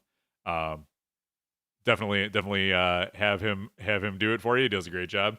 Brought it back from Long Island. We got it home, and we took it to Logan's school. So it was set up in his science classroom. His science teacher was into like learning how to help him fix it, and he had it on coin drop, so he made some money off of his peers at school. So he's got his first like little business venture, and we've been working on stuff. So we got the bottom display working. I dug into my old parts bin, and I had a System 11 display. We took the bottom display off of that one and put it on his taxi display, and it was up and running. What else did he do? He's been working on the sound. He's been re-rubbering it, cleaning it. We're going to put a new cable on it because, somebody pulled the ground pin off it because, of course, they did. And he's been learning a lot. He got a logic probe. He's been reprogramming ROMs. Thanks to Digital Jedi, let us borrow his ROM programmer. So he's been doing all that, and I told him he wants to get into engineering. I said this is a great way to kind of learn how things work and put something on your resume. Or look, I tore apart a pinball machine and put it back together and fixed it up. So that's definitely a plus. So that's been fun. The other thing I did was I got those new low profile P3 button boxes that I from Pinball Life. I put them on my P3, and what's cool about them is they're flat against the cabinet. They got a couple cool features. That's the first thing you're going to notice. And the second thing is it gives you the option to on the fly switch between single button for all the flippers or lower and secondary buttons for the flippers. So does that make sense? So secondary buttons for the upper flippers, which is how it comes stock. You can do that in the settings for the P3. but you would have to switch back and forth in the settings. So what's cool is, you can on the fly, like if I'm playing and I prefer it one way and Nick's playing and he prefers it another way, you can switch back and forth and everybody kind of play it how they like. It's also got stage flipping. So if on most traditional pinball machines, Alien just goes on. There's no stage flipping stock on my Alien. You can push the flipper button halfway in and it only activates the lower flippers. And then if you push it all the way in, it'll activate the upper flippers. So that's an advanced skill that you might be able to do. And so that brings that option to the P3 as well. So that's one of the cool things about the P3 is all the modularity and the options. You can kind of get it all set up the way you want. And it's fun to see the third parties making some of these things happen that people have given feedback about how they want the platform improved. So good stuff. Was there anything else? Couple pinball playing updates. I went to the May monthly at the Rochester Pinball Collective last month. Congratulations to them. They've expanded, so if you've been out there and haven't been recently, they have like double the space now. So lots more machines. They run a good tournament. They take good care of their games, and I really like the selection of games they have. It's like a good mix of everything from wood rails on up to the most latest machines. So if you're looking for a spot to play in the like mid New York area, central New York area, check them out. Good stuff over there. And just last night my son and I were up in Toronto, and we went to see the Yankees stomp the Blue Jays, and we went to a place called Rec Room on the recommendation of Joe Cherovino. He's like, they have a bunch of redemption games and some pinball. So we went and we were playing, they had Rush, because it's Canada, of course they had Rush, and 007, we were playing that. And then they wheeled out a Godzilla as we were standing there too. So they ended up having 3 machines, and Logan left some initials on 007. The games were clean, but they were functionally, there was some weirdness, like the lock shot wasn't working on 007. And what else? It was really old software, so they looked nice, but they didn't play great. So that was kind of a bummer. But it was pretty cheap. It was way cheaper to play a pinball machine. You got way more time on it versus playing one of their redemption games. So if you're going to a Blue Jays game and you want a place to play a couple pinball machines ahead of time, it's right across the road. So check that out. It's a Rec Room is the name of it. So there you go. Those are my updates. Nick, what do you got? A ton of game room updates. Personal update was on Wormhole's podcast a couple weeks ago. So thanks to Jamie for having me on that. I had a couple people reach out and said they liked the interview. So if you're, for some reason, can't get enough of this, go check out me on Wormhole's podcast. One thing that Jamie said, Kevin, on that, which I was just spent that day, so I didn't follow up on it, but I asked him this morning because it kind of stuck with me. He was talking about like DLC coming from Stern, or like the idea that you would have to buy more. You could buy more code from Stern, and I was like, really? And he's like, yeah, it's coming. And I asked him, I was like, do you know that that's coming, or you think that that's coming? I didn't say that on podcast, and it stuck with me. He's like, no, I think it's coming. So I just wanted to clarify that. Who knows what's coming from Stern? Yeah. On that subject, it's cool that they're doing accessories. Maybe they do like DLC where you can change the soundtrack or something. I don't see how you do it from like a rules and mode perspective. Not that precludes them from trying. I just think the juice isn't going to be worth the squeeze kind of deal. It's just not going to work out or make sense. So I'm a little skeptical on that. I don't know how they really monetize and do DLC in a pinball machine. I don't think, to me, it's not straightforward or easy. But yeah, it's weird too, because it's like, are they just holding things back that would have normally been in the machine to be a paid add-on? Something like a P3, you can change the whole game, right? Like you're not just like adding modes to an existing game. You have third-party people making brand new, complete rule set games for existing playfields. So it makes more sense on a platform like that. I don't know. It seems weird to me. Yeah. Anyways, there's that. So, and like I mentioned earlier, I'm getting a Pulp Fiction. It's coming on Monday, so I'm looking forward to that. I have zero time to play it because I'm going to be traveling and going on vacation, but I'll have it. So there's that. All right, you want to go back to story time? Yeah. Give us story time. Speaking of Pulp Fiction, Take us back to a couple weeks ago when you were in Las Vegas. So I want to dedicate this to Josh Sharp. I told him I was going to do this. So Josh Sharp has given Josh Sharp plus Pinside has given us some content for this, and we're going to clip it because why not? So story time. You guys can help me sort this out because I'm both confused, intrigued, maybe a little insulted. Not really sure where to begin with it, but I was in Vegas for work a couple weeks ago, and I'm not a Vegas guy, so the nerd being I am, I noticed that there was a place that had a Pulp Fiction. I think it was called Player One, which is a cool spot. I would recommend it, although you have to pay like a fee to get in. There's like $7, and all the video games are free, but the pinball's not, which again makes sense. Otherwise, those games would be beat to shit. So I'm cool with that. I was also with a coworker who's kind of gotten into pinball because at my office we've got a pinball machine, which I kind of inspired that purchase. So I've got that to my credit, getting more people into pinball. And he loves the idea of a Pulp Fiction machine, so I was like, let's go play. So we go and we're playing Pulp Fiction, it's him and I, and I've played the game before at Ohio Pin Brew for the past 2 years. I think maybe the first year I've played the game maybe like 5 times, maybe 6 times. And then this past few months, I played one game on it. And Kevin, you remember at Pin Brew, when you were there, like it was like late at night and I was lighting the game up, right? Yeah, you were playing it forever. I was playing forever. I really didn't know what I was doing, but I was playing forever. Couldn't lose. So at Vegas, and mind you, this is a game that this is a location that they do IFPA tournaments, and they actually had the launch party on that game a couple weeks prior. It looks like they have like Monday tournaments every other week. So it's a player's place. They know what they're doing there. I played a couple games with him. I didn't do anything crazy. The ball was draining pretty fast. Maybe I'd start like one multi-ball and that's it. On the third or fourth game, though, I could not drain. Like I lit that thing up. Like I felt like I was playing forever, and I started feeling bad because my coworker was waiting for his turn, and I was like, "I'm sorry, man. I'm sorry." Like he's like, "No, this is great." And so I was having a blast, and I was just motivated to like I want to hear the call outs. I want to really see this game, right? I want to see the modes. I was like really excited to start the next mode and see it all.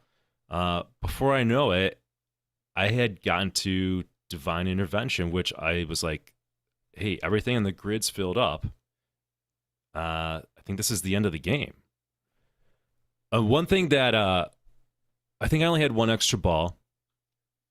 One thing that prior to getting to Divine Intervention, I had everything on the grid filled except for the pawn shop multi-ball. I was like, why don't I have that filled? I played it. I was like, oh, maybe I didn't get like a certain jackpot in there. So I played that again. I did the thing, and then I started Divine Intervention, and it has you basically play through the game again, is the way I would describe it. I think it's a multi-ball. You play through it again. I think it's kind of like a blur at this point. The sound effects were a little weird in there. I'm not sure what that sound effect was supposed to be, but I did that. And so this is like, between Pin Brew and this is like maybe 10 games I played on it. I've never, quote unquote, beaten a game this quickly. And this is a game that I've been wanting. So I made the mistake of going into the Pinside owners thread and saying, hey, I got to Divine Intervention. I didn't beat it. I got to it, though. I got maybe a couple layers deep into it. Is that it? I'm worried that the game might be too easy kind of deal. And my God, Kevin, like, I must have been naive to think that I was just shocked by the backlash that I got. Like, one person outright called me a liar. Like, just like Yancey, I'll call you out. I don't even know who the hell you are. You've been on Pinside for 12 years. You called me a liar. Like, that's insane. Like, why would I lie about this?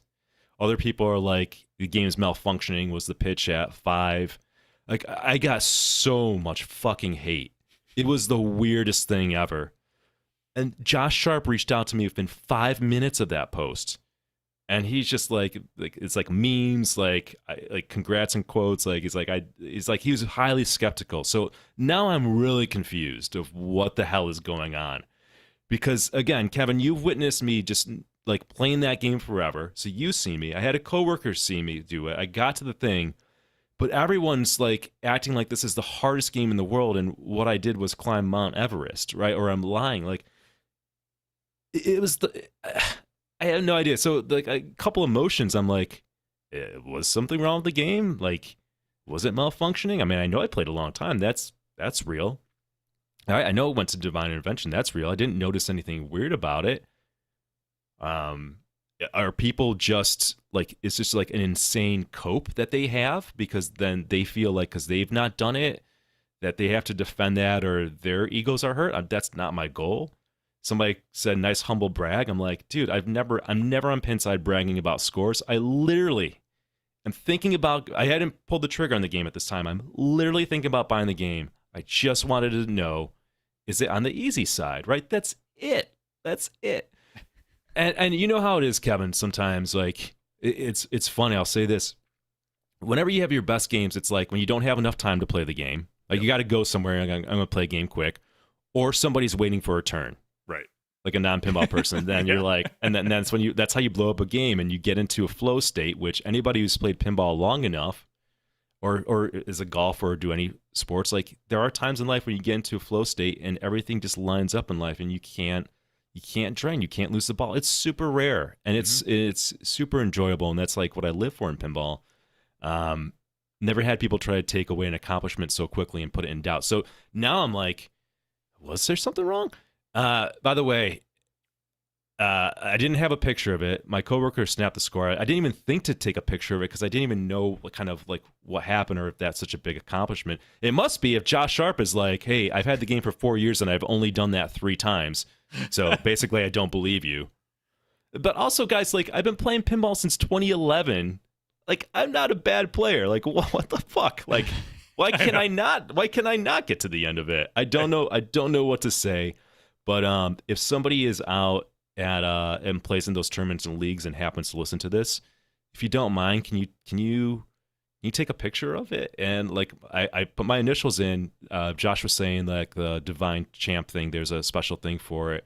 Like if you could do that, that'd be nice. Like I said, I got to it. I got a couple like rounds deep into it. I didn't beat it. Josh says he's never beat it. I had somebody privately reach out to me on Pinside who must have been so scared to post because everyone will just cut your throat in that owner's thread because there's people are nuts. He's like, yeah, I've heard from other people that, they've been getting pretty far into it. So who knows, guys? Listen, I just wanted to know. Josh said to me, he's like, go get the game. He's like, get the game. He's like, Zach will give you a loan or get the game from him. Zach has him in stock, which I got to thank Josh because if that didn't happen, I didn't know Zach had him in stock. This is Kevin. So this is why I kind of ordered it. I think I got bullied into ordering it. Or like I was in Good such job, an Josh. emotion. Josh did his job. He's playing 4D chess. The guy's Yeah, he amazing. is. I love Josh Sharp. So I that's also why I ordered. Like I just lost my mind. Like it was just such a weird state of mind I was in for like that period of time. So I did order it. But he's like I'm gonna give you the Carl challenge. Get the game. Set up a live stream. I'm going to give you $666, but every attempt you fail to do it, $1 goes away. It's like, dude, so the only way you can validly beat the game is on camera? Like, right. I want to think, I hope Josh is right that the game is hard. It's because here's the way I look at it. One, I win either way. Because if there was something wrong with the game, if somebody comes back and says, hey, that game on location, we put it to easy mode where, of course, Nick got through the game. Like, that's fine. That means that I'm getting a game in 2 days, and I'm not going to blow through and beat it because it's like the kiss of death when you beat a game, kind of. For me, at least. It's hard for me to keep it, right? I want a hard game. Or they come back and say, no, actually, the game's normal, and we use it in tournaments. We had a launch party on it, and Nick's initials are up there, and he beat it. Like, okay, great. And it's even a sweeter victory when everybody's crying and saying that there's something must have been wrong and I couldn't beat it. So this is the thing. Question to everybody, is Pulp Fiction a baby game?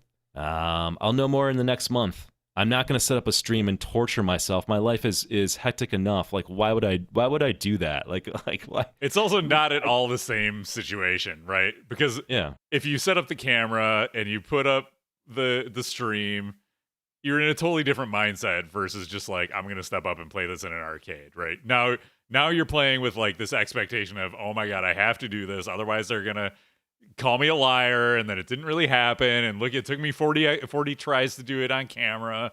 But you're just a totally different mental state. And two things. One, what would you get out of lying about getting to the end of this game on location? Like, and it's not like you were jumping on the thread bragging, like, no. And I see that a lot, like, oh, look, I blew up this game, I got to the end, oh my god, is that all there is to it? Yeah, okay, that's great. Like, look at my massive score. Yeah, sure, you had it on 10 ball, like, and the out lanes were closed, but you still just put up your score. Like, no, you played on location where it was set up how it was set up. You didn't take the glass off and do anything weird. You know, playing on location is legit, right? You're not even like setting it up in your house the way you want. So I've never on Pinside bragging about scores. I don't know. Yeah, you're not one of those people. Maybe in 14 years of being on Pinside, you can find one post. I don't even know if you could, right? So I'm never that. I've talked about wanting to buy this game since it came out for more than a year. It's the most legitimate question I can ask, right? Like, and just before I spend $8,000, have to set the game up in my garage, have somebody come over and help me, take the fucking head off, drag it down, deal with potential issues that the game's having. Maybe I want to know, is this game on the easy side? That's all.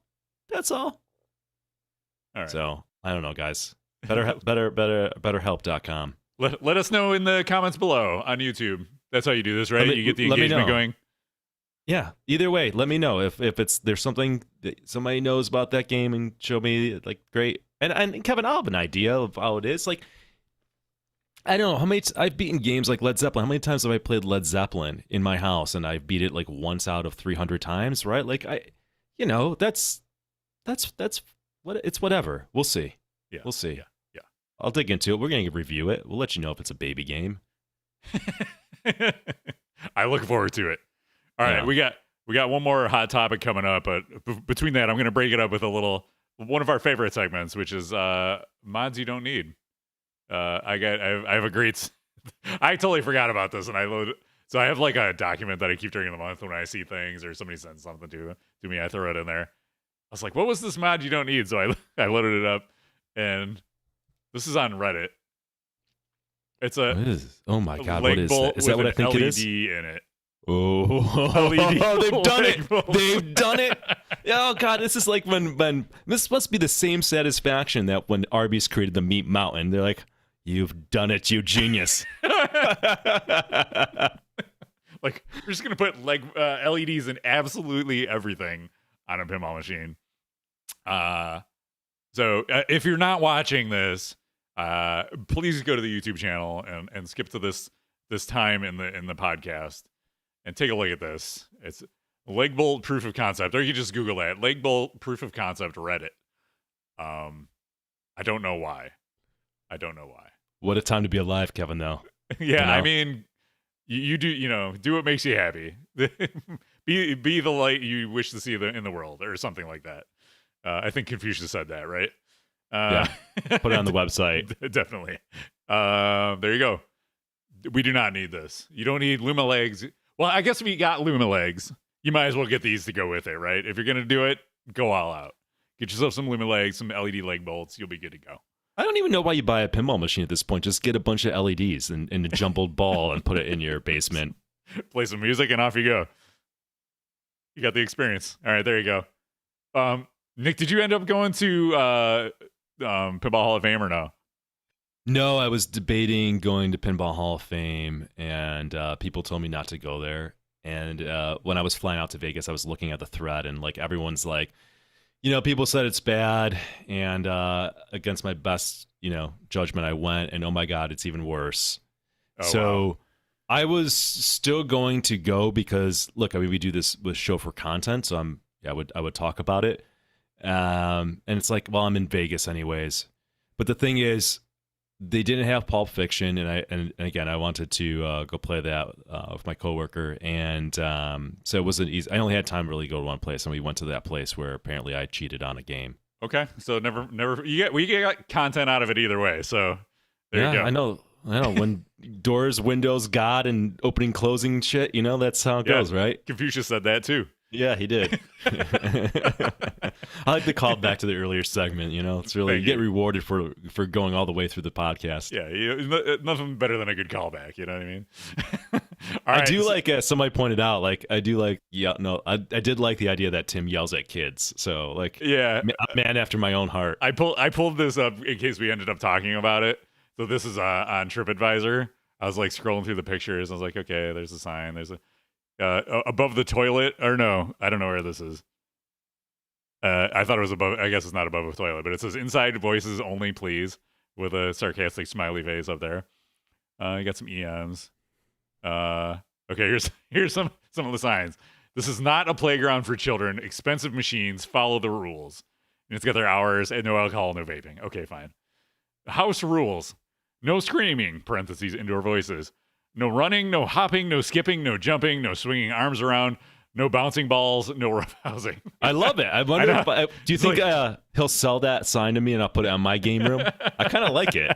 You just rules. Screenshot this and print it out. Yeah. You got to have house rules. Yeah, there they are. It's on the change machine. And then he's got these little handwritten notes on his machine. So these are the old location, though. The new location is a massive airplane hangar of a location. So those are still fun. So there you go. Good job, Tim. You made Nick Lane's dream arcade, really. Yeah, I like signs like that in life. When I was also in Vegas, there's a nice pool. I stayed at the Fontainebleau, whatever it was, whatever. But one of the signs said by the pool, don't go in the pool if you have diarrhea. I think that's good advice. I agree with that. Good. Yeah. I think you don't do. I mean, better advice is if you've got diarrhea, just don't do anything. Yeah, just lock yourself in the bathroom until you're feeling better. Then come out. Yeah, at some point there was an issue, and people got together, and then they had to say what do we do about it? And somebody's like, well, let's put it on a sign. If you have diarrhea, you can't go in the pool. And then they had to get that sign made, and they had to say who's the vendor for the sign to create that. And then the sign vendor had to read that, and he's like, it says no diarrhea. You as a joke, no. Please put on the sign, no diarrhea. Don't go in the pool. So signs are important. I think we all know, and unless it's on a sign, everything's permissible. That's right. Yeah, I mean, there was no sign. It reminds me that the place that I take my son to play soccer in the winter is this indoor sports facility where in the off season they train and stuff, and there are signs everywhere. It is plastered with signs to the point where they have a sign that says "Read the signs." It cracks me up every time I go in there. Every time. Well, the logical conclusion is if it's the sign doesn't say I can't do that, right? Yeah.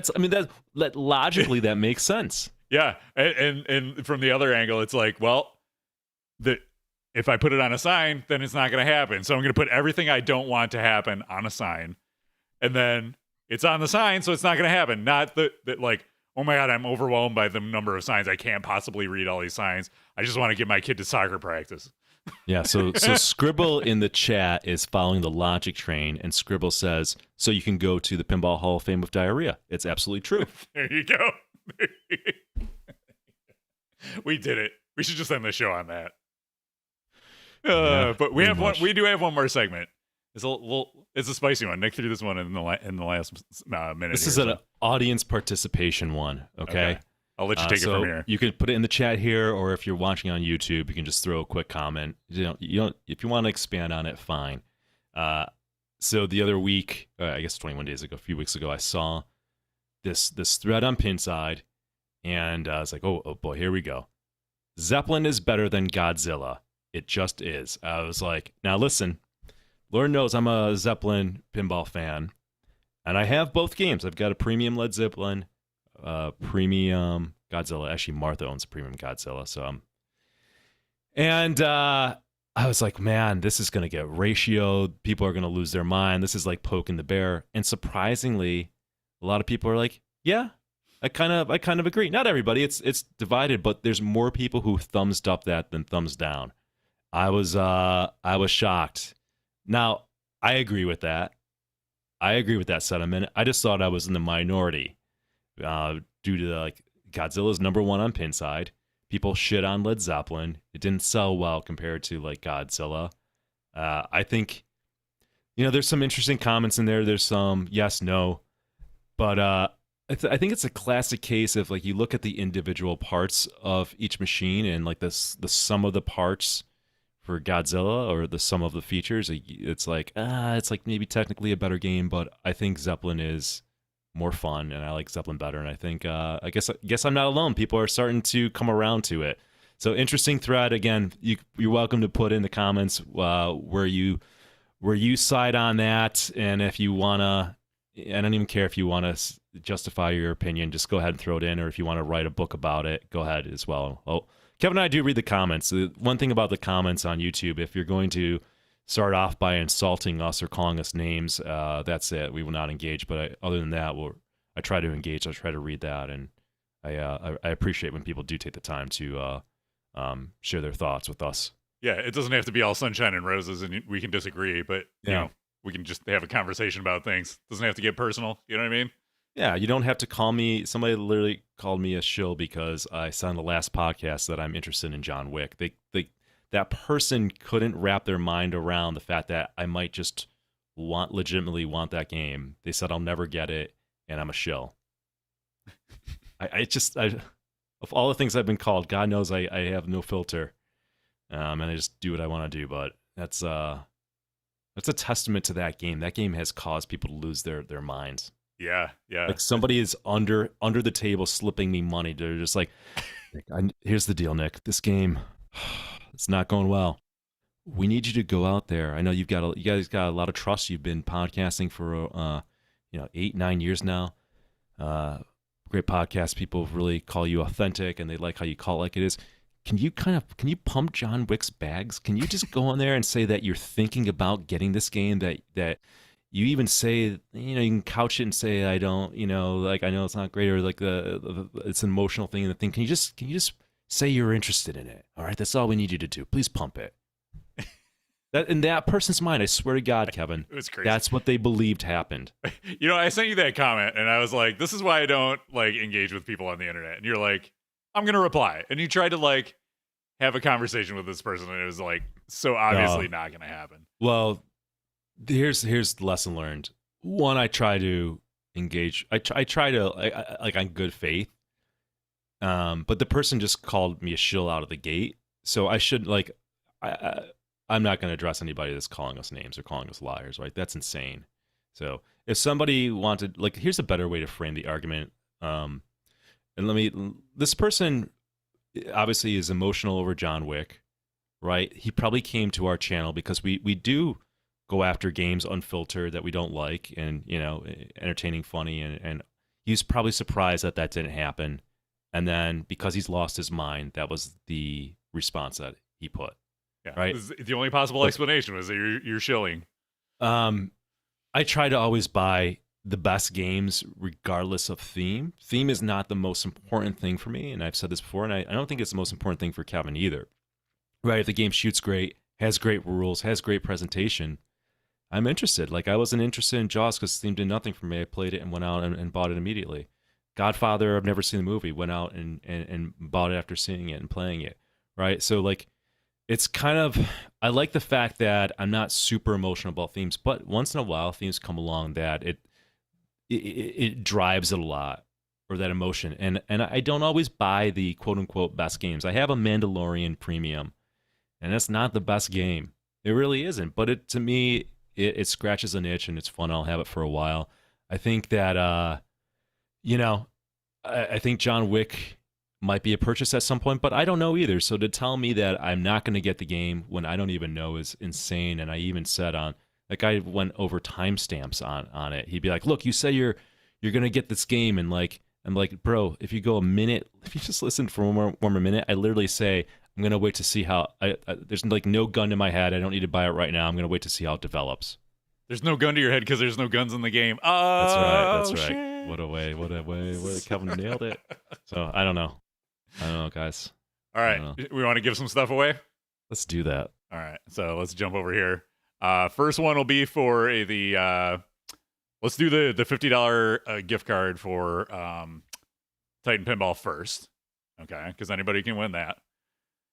And that's going to go to RLM. RLM. Congrats. Congrats, RLM. He gave some great advice just in chat. Don't talk to crazy people. That's I right. usually know this. It was a moment of weakness. It's been a moment of weakness. So RLM wins the $50 for Titan. Thanks to Titan for giving those to us. Now we'll do the Pin Stadium Neo Adams. These have to go to a new winner. Actually, let's do the Xeno. Should we do the Xeno mounts and the Neo Adams together or separate? Let's do it separate so we get 2 winners. Okay, so we'll do the Xeno mounts next. Those can go to anybody. So, Well, does it make sense if you get the Xeno mounts, you're going to probably want to set up in Stadium, so it might not do you any good if you don't have a set. All right, let's do it as one. Let's do it as one. All right, so all right, here we go. Xavier Height. Are you with us? I don't recognize that username. That might be a new chat. That might be a new person to chat. I thought I saw that pop up. So if so, this is remarkable. So as far as I know, that's a yes. That's a hype. All right. Awesome. Congratulations to you. That's a $450 value. Congratulations. Thanks for watching. I will connect with the winners via Twitch Whisper or RLM. I'll hit you up on Discord. We chat over there. So Xavier Height, watch your private messages on Twitch. I'll send you a message there. We can get your info and get it over to Scott at Pin Stadium to get your prize. So congratulations. Thanks everybody watching and for participating. It's always a good time. There wasn't a lot of news this month, but I think it was fun anyways. It doesn't always have to be news. And we'll be back with the good stuff for you next month. Keep the checks coming, Stern. All right? I'll hype your shit all day. We weren't even invited to the show fest. We didn't. I know. Come on. Jesus. We're the Stern, I don't think they hate us, but they're just like, well, not those guys. They're no, absolutely not. Yeah, we're on the biggest podcast. We weren't invited to the thing. I wouldn't go anyways. I mean, that's nice. I would love to do this Stern tour when I'm out. Maybe I might come out to Expo. I'd love to do that. I'd love to do JJP. Yeah. Sounds fun. I don't need to spend, a week, take time off out of my week, go out there just to help them sell a game. I'm interested in seeing the factory, but. And I'm not saying those guys are shills who went out there at all, but my point is look, we didn't get an invite from Stern, okay? I don't think they have much love for us. No, in general. Exactly. It's fine. I'm to the point in my pinball career where I'm just like, I'm going to buy the games that I like and forget all the rest. If I like the game, I'll buy it. I'm not going to worry about the rest of the stuff. So hopefully y'all do the same. And as we always say, buy pinball machines that exist. Don't buy pinball machines that you hope will someday be manufactured. Okay? And if we learned one thing in this podcast, it's that I'm a cheater and a shill. And that, Confucius had lots of interesting things to say. And somehow Pinball Adventures is still a company that's technically alive. Still doing things. All right, that's a good month. Let's wrap it on that. We'll see y'all next month.